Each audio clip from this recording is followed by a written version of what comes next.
미국의 농구 황제라고 불리는 마이클 조단이라고 있어요. 여러분들은 아시겠죠? 학생들하고는 벌써 잊혀진 선수가 되지 않았을까. 23번 아주 굉장한 선수죠. 정말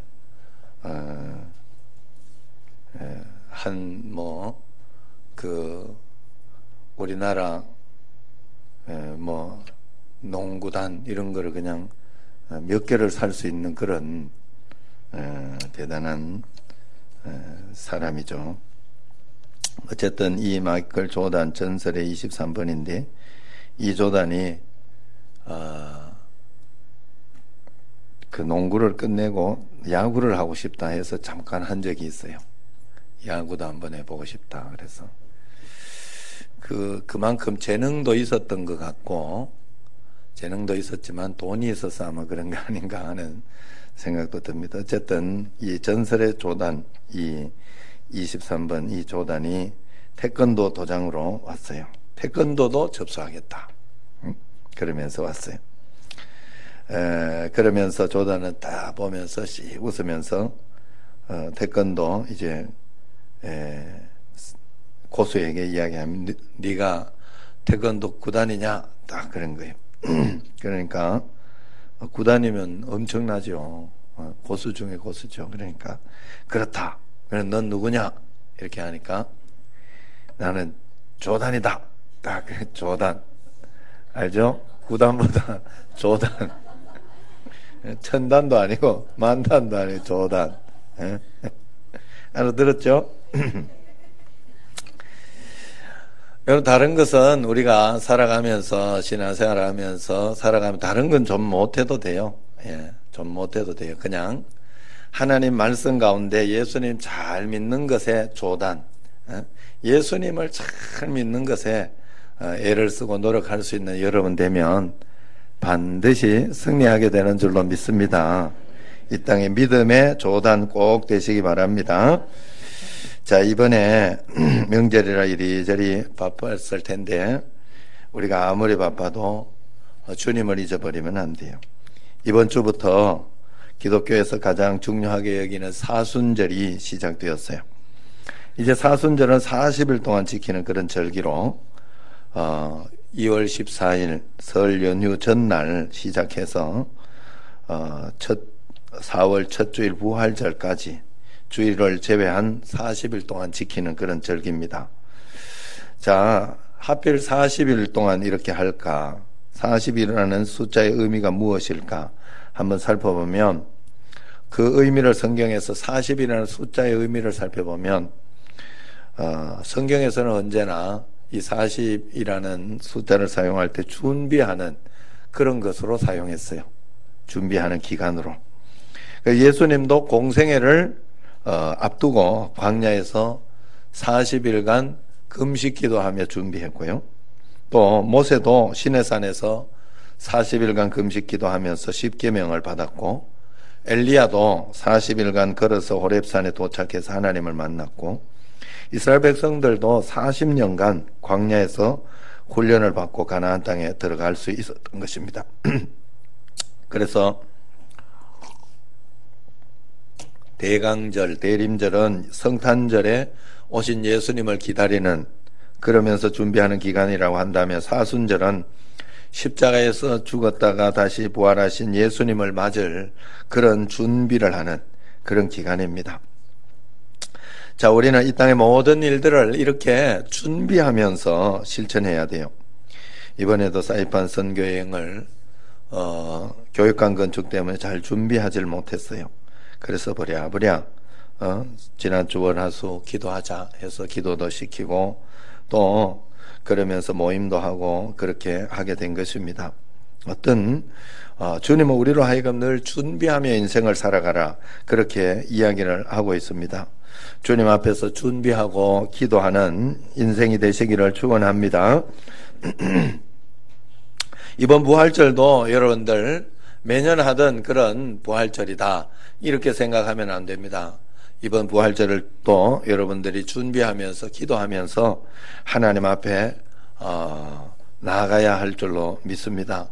왜냐하면 신앙은 언제나 현재적이기 때문에 잘 준비하며 기도하며 나가면 하나님께서 큰 은혜와 권능으로 은총으로 우리에게 언제나 주시게 된다 하는 거예요. 어떻게 그러면 우리가 이 부활하신 주님 부활절을 준비하며 나아갈 수 있을까? 자, 가장 먼저 여러분, 우리는 죄를 회개하면서 준비해야 돼요. 사순절 시작되는 지난 수요일을 죄의 수요일이라 그렇게 이름을 명칭합니다. 그냥 수요일 날 시작한다고 수요일이라 이렇게 하지 않고 죄의 수요일. 이것은 구약에서 죄를 회개하면서 죄를 뒤집었었던, 구약에서 보면 자기가 회개하고 자기가 통에 잡아갈 때는 그냥 잡아가지 않았어요. 그들은 죄를 막 뒤집어 쓰면서 그렇게 회개를 했어요. 그래서 이것을 본받아서 적용한 것인데, 이 천주교에서는 이 의식을 이렇게 해요. 죄는 회개를 상징하는 것이기 때문에 신자의 머리에 죄를 뿌리면서 너는 흙이니 흙으로 돌아가는 것을 늘 기억해라, 그렇게 이야기합니다. 그리고 나서 예식을 하고 죄를 용서받은 표로 이마에 죄를 찍어 바릅니다. 그러면서 용서를 선포합니다. 자, 우리가 그렇다고 죄가 용서되고 그렇게 하는 것은 아닙니다. 진짜 중요한 것은 우리가 하나님 앞에 진심으로 회개하고 돌이키는 것이 굉장히 중요해요. 여러분, 회개보다 더 큰 축복이 없어요. 회개는 다시 한번 기회를 주는 거거든요. 우리는 이 땅을 살아가면서 굉장히 잘못하는 일들이 많아요. 오늘도 보세요. 제가 얼마나 황당합니까? 124번 교동문을 해야 사순절 첫 주 딱 이렇게 하면서 하는 건데 24번을 했어요. 24번을 했으니 얼마나 당황스럽고 황당해요. 그래도 하나 여러분들하고 저하고 여러분들이 아마 배움에 지금까지 잘 훈련이 돼서 이런 것에 있어서 크게 막 저쩌고 이렇게 호들갑을 떨지 않고 다시 그죠, 차분하게 다시 시작할 수 있도록 그게 훈련이 잘 된 거죠. 자, 어쨌든 다시 기회를 준다는 거, 하나님 앞에 내가 잘못했어요. 잘못했으니까 다시 한번 기회를 얻어서 잘하면 되지 뭐. 그 다음에 그래서 오늘 예배는 내가 더 진지하게 진중하게 하나님 앞에 전심으로 내가 드려야 되겠다 하는 그런 생각을 내가 하게 됐어요. 여러분, 살아가면서 실수하는 게 얼마나 많아요. 사람들에게도 잘못하고 서로 싸우고 다투고 그런 것들이 얼마나 많은지 몰라요. 그러나 중요한 것은 그 다음에 다시 잘하려고 하는 마음, 그리고 다시 한번 기회를 얻는 것이 굉장히 중요합니다. 이번에 건축하면서도 제가 돈이 많이 들어가니까 깎으려고 내가 무던히 애를 썼어요. 그런데 이렇게 저렇게 깎으면서 이렇게 생각해 보니까, 야, 이 적정선이라는 게 어떤 것일까? 우리도 이렇게 보면 그 견적을 이렇게 받으면 최하로 돼 있는 걸 가지고 대부분 하거든요. 그러면 많이 받은 사람은 나쁜 사람인가? 그것도 아니에요. 그렇다고 그런 건 아니에요. 많이 받아도 또 거기에 걸맞게 많이 받으면 거기에 걸맞게 정확하게 해줘요. 아주 철저하게 해주는 게 있어요. AS가 좋고 뒤에 어떤 그런 것들이 좋은 것이 많더라는 거예요. 어쨌든 그런데 우리는 그저 싸게 해주고 또 적게 해주고 그렇게 하면 좋다 그렇게 생각을 해요. 그러나 그것이 진짜 다는 아니다 하는 거예요. 그것이 진짜 착한 것은 아니다 하는 거예요. 중요한 것은 하나님 앞에서 정말 그 적정선의 선을 가지고 정확하게 올바르게 장사하느냐 그렇지 않느냐가 중요하더라고요. 자, 어쨌든 그래서 그런 것을 보면서 제가 이렇게 보면서 어떤 사람도 굉장히 무례한 사람도 있고, 저번에도 이야기한 것처럼 돈이 정의예요. 세상에는 돈이 정의고 돈이 친절이고 돈이 전부 다더라고. 그럼 우리는 거기에 휘말려서는 안 되는 거예요. 그래서 이 세상에 이렇게 보면 정말 죄 많은 인생, 정말 모든 것들이 이 죄로 이렇게 점철되어 있다. 잘 해줬으면 다음번에 AS 더 잘 해줘야 되는데 그런 것들이 잘 안 되는 게 너무나 많아요. 정말 죄가 많구나 하는 그런 생각이 들었어요. 자, 그러나 그럼에도 불구하고 우리에게는 이 회개의 기회, 예수님 믿는 사람에게는 회개의 기회가 있다는 거, 하나님께서 용서해 주시는 그런 것을 인도해 주시니 얼마나 감사한지 몰라요. 그러므로 우리가 회개하는 심정으로 매일매일 살아가는 게 굉장히 중요해요. 살아가면서 우리는 보통 보면 아직 성숙하지 못했을 때는 어떤 일이 일어날 때 나는 억울하다, 나는 정말 억울하고 화가 난다 하는 그런 이야기를 할 때가 굉장히 많습니다. 그러나 사실 우리가 이렇게 사는 것보다는 매일매일 주님 앞에서 회개하는 마음으로 살아가는 것이 굉장히 중요해요. 죄의 수요일, 사순절 첫 시작하는 것이 회개하는 죄의 수요일인 것처럼 우리는 모든 사건을 받아들이고 할 때 억울하고 원망하고 불평하는 그런 것으로 받아들이지 말고 우리도 내가 잘났다고 받아들이지 말고 회개함으로 모든 것을 받아들이고 시작하는 것. 내가 부족해서 그렇다. 더 이렇게 하나님 앞에 잘해봐야 되겠다 하는 그런 마음으로 모든 것을 받아들이고 시작하는 게 중요하다 하는 거예요. 살아가면서 여러분 매일매일 하나님 앞에 그런 마음으로 모든 것을 받아들이시길 바랍니다.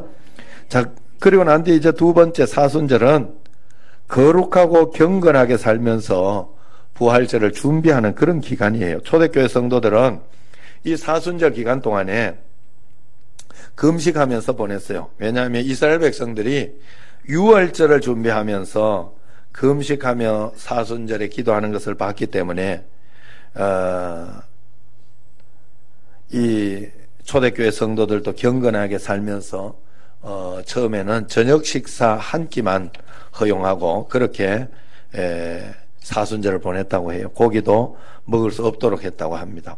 그러나 14세기에 와서는 조금 완화되어서 점심 저녁 식사도 허용하고 또 그러면서 금식보다는 절식을 하도록 유도했다고 합니다.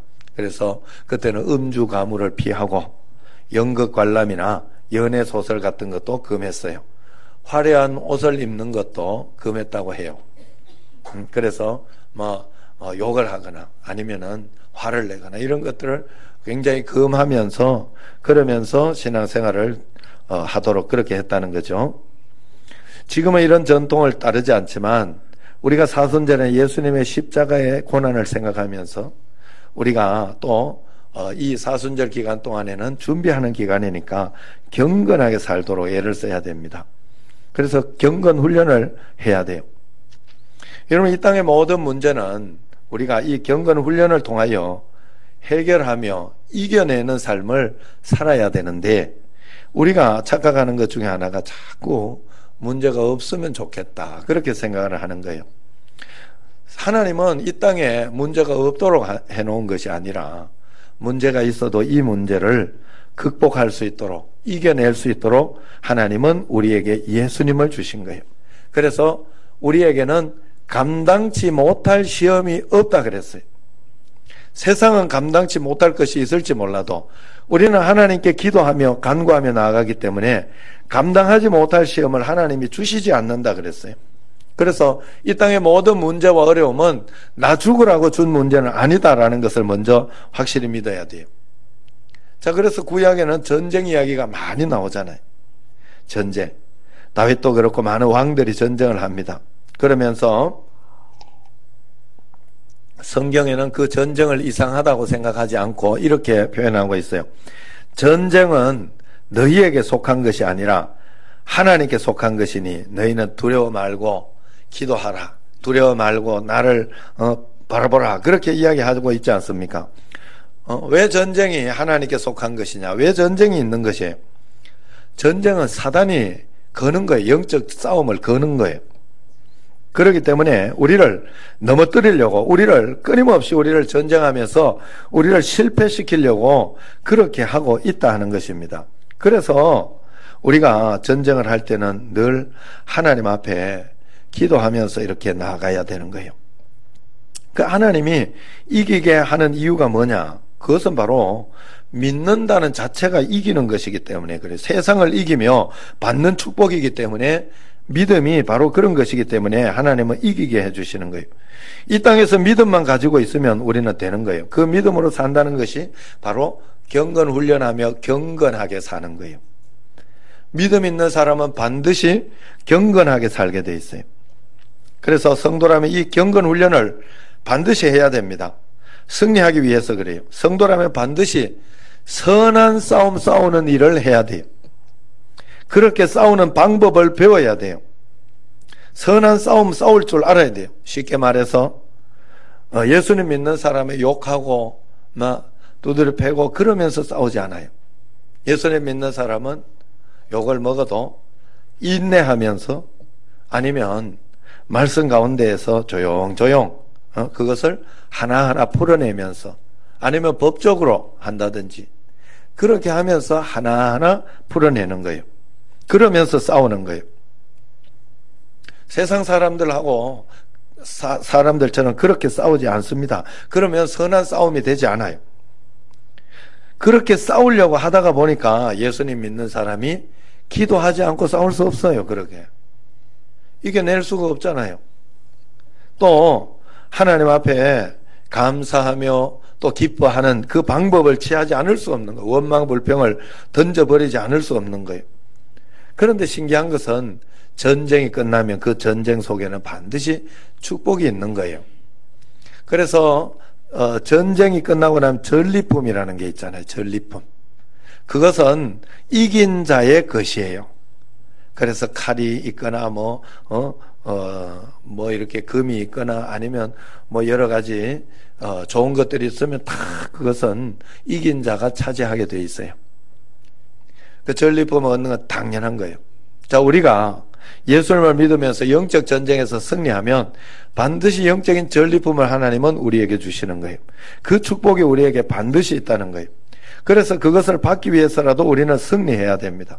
그래서 우리는 고난을 대하는 자세가 달라야 돼요. 이 하나님 이 고난을 없애주시옵소서 하고 그렇게 기도하거나 그렇게 대하면 안 돼요. 하나님 이 고난을 이기게 해달라고, 이 고난을 해결하는 방법을 주시고 또 이 말씀으로 풀어내게 해달라고, 고난 가운데 승리할 수 있도록 해달라고 하나님 앞에 그렇게 우리가 기도하고 간구해야 돼요. 제가 여러분들에게 10번도 더 이야기했지만은 여러분 이 땅을 살아가는 데에는 바다에 가면 반드시 파도가 있어요. 바다에는 저 파도가 없었으면 좋겠다 그렇게 생각을 하면 안 돼요. 오히려 그때는 파도를 탈 줄 아는 방법을 배워야 되겠다. 그걸 서핑이라고 하잖아요. 그 서핑할 줄 아는 사람은 파도가 전혀 문제가 되지 않고 파도가 크면 클수록 더 재미를 느끼게 됩니다. 그러나 할 줄 모르면 작은 파도 보고, 그래서 오늘 찬송가를 작은 파도 보고 이걸 하려고 했는데 믿음이 이기네 이것으로 내가 잘못 넣었어요. 그래서 마치고는 302장을 할 거예요. 작은 파도 보고 많은 사람들이 마음 졸여서 못 가네. 믿음이 없는 거예요.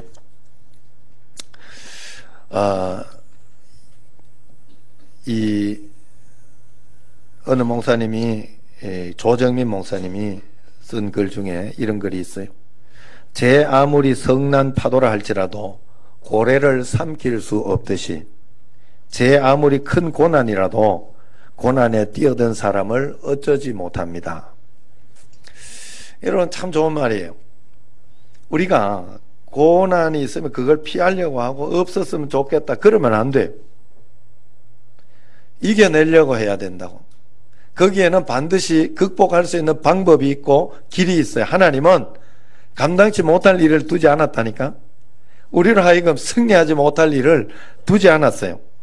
그렇기 때문에 하나님 앞에 애를 쓰고 기도하면서, 그래 그 고난에 대하는 자세는 어린아이가 걸음마를 배우는 자세로 100번을 넘어져도 1000번을 넘어져도 3000번을 넘어져도 이상하게 생각할 필요 없어요. 다시 일어나려고만 하면 돼요. 다시 하나님 앞에서 실패했다고 내가 포기만 하지 않고 일어나려고만 하면 된다 하는 거예요. 그게 우리의 자세입니다. 하나님은 그래서 우리 인생 가운데 예수님을 보내주셨을 때는 문제가 없도록 예수님을 보내준 게 아니에요. 예수님과 함께 문제를 해결하도록 보내주신 거예요. 그래서 예수님만 우리에게 보내주시는 거예요. 이길 수 있는 능력이 우리에게 있다는 거예요. 이미 내가 도전해 보지도 않고 주의 말씀대로 살아보지도 않고 원망, 불평, 걱정, 근심으로 문제에 넘어지는 경우가 너무나 많습니다. 이제는 마음을 바꿔야 돼요. 문제를 문제로 보지 말고 문제를 이기고 나면 영적 전리품이 있는 것으로 봐야 됩니다. 그래서 내 삶의 축복으로 봐야 돼요. 그리고 다음번에 다시는 그것이 내 삶의 장애가 되지 않도록 이겨내버려야 돼요. 자전거 타는 게 장애가 아니에요. 탈 줄 알면 몸이 이미 말을 듣게 탈 줄, 이론 가지고 여러분 신앙생활을 하는 게 아니에요. 몸이 여러분들에게 이미 신앙으로 살도록 만들어야 돼. 그래야 하나님 앞에 큰 복을 받을 수 있어요. 인생을 즐길 수 있고 하나님의 은총을 받을 수 있는 거예요. 그러기 위해서 우리가 해야 하는 게 바로 경건훈련이다 하는 거예요.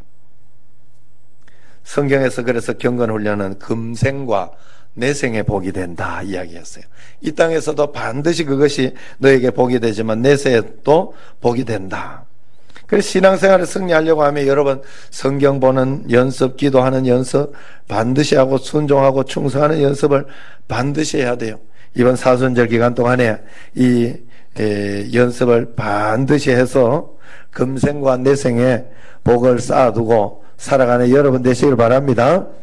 마지막으로 이제 세 번째로 원래 사순절은 부활절 세례받을 지원자들을 준비시키면서 하나님 말씀 듣는 훈련을 시킨 그런 기간이었어요. 하나님 말씀 듣는 훈련을 시켰어요. 여러분 영적으로 하나님 말씀 듣는 훈련을 하는 것은 굉장히 중요합니다. 믿는다는 것은 내가 믿고 싶은 대로 믿는 게 아니에요. 내가 이렇게 믿으면 이렇게 해줄 거다는 게 믿는 게 아니에요.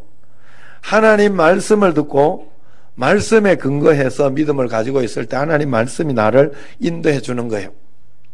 그래서 하나님 말씀을 잘 들어야 돼요. 그럼 매일매일 하나님 말씀에 순종하는 사람이 말씀은 제쳐두고 자기 마음대로 십자가도 없는 삶을 살 수 있습니까? 그렇지 않아요. 철저하게 말씀대로 사는 사람이 진짜 영적인 사람이요, 영성이 있는 사람이요.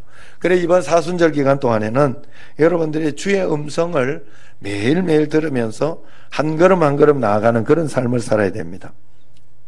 이 말씀을, 말씀 듣는 이 말씀을 잘 들으려고 하면 어떻게 해야 되냐?